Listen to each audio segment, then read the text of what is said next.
Hi everyone, in this video I'm going to be sharing personal reflections on my schooling experience, primarily focusing on the self-perception aligned and differentiated to how the schooling system and employees perceive me.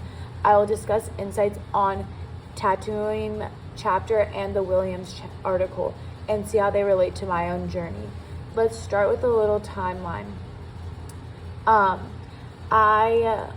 Through high school, I played soccer, and this helped guide me into going into coaching.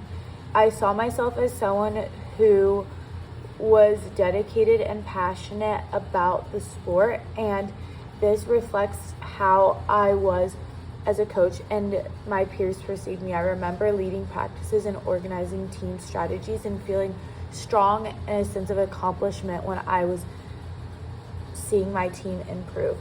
On the flip side, while I was in high school, I also experienced a lot of struggles with my dyslexia. Despite my efforts to academically succeed, I really struggled and often felt excluded due to my learning disability.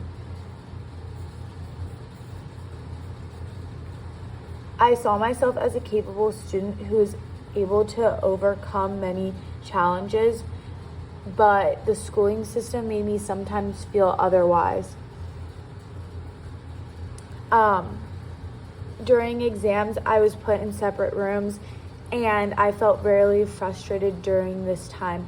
Where my dyslexia was seen as a barrier, I saw it as a way for me to show I am capable. There was an extreme gap between myself and the system's perception of how students should be seen, especially during standardized testing. Where I was supposed to keep up with my peers, I was unable to. Even though I was successful in the classroom, the standardized testings made me struggle. One major point that Tattooing's chapters that resonated with me was the concept of racial identity and development on how it affects students. The quote that really stood out to me was, "The process of racial identity develops and involves the ways in which identities come to understand and interpret its own racial experiences with the concept of a larger society." While the quote focuses on racial identity, it touches me in the identity that shapes by an internal perceptions. The idea is similar to the experience I had with dyslexia and inclusion. Just as Tattooing describes, my dyslexia influences how I was perceived in school, affecting my academic experience. This understanding helps me see the broader concept of how societal expectations and personal identity intersects. In Williams' article, I found one point of the concepts in the discussion about intentional bias and how this impacts students. Williams highlights how the basis can shape students'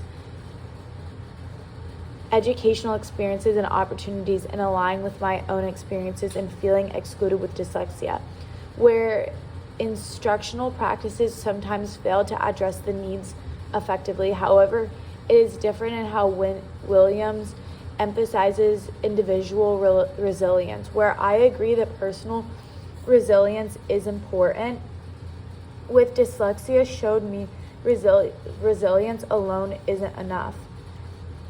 It's also about creating opportunities of supportive environments that address the individual challenges that students may have. It is also about reflecting on my own educational experience, and a critical standpoint of the semester will be rewarding because it's going to help me understand how somatic factors have shaped my journey.